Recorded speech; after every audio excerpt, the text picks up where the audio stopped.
বাবা, আমি খুব অসহায়, আমাকে কিছু সাহায্য করো না। হ্যাঁ হ্যাঁ নিশ্চয়ই, এই নিন। তোমরা অনেক ভালো, তোমাদের ওপর আমি খুব ভালো রাখো। এই, আমি 100 টাকা দিলাম, তুইও 100 টাকা দিলি কেন? কিছু টাকা বেশি দিতে পারতি।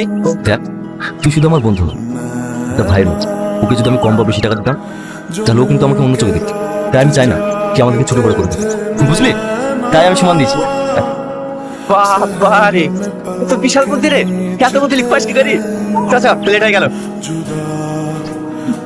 থাম থাম থাম থাম। আমাদের গাড়িতে মেয়েটার কি অবস্থা হয়েছে?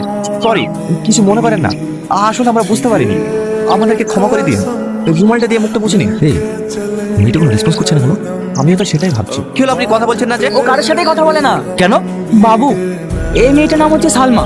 ও আগে এরকম ছিল না, পড়াশোনায় খুব ভালো ছিল, আর ওর পরিবার ছিল খুব সুখী পরিবার।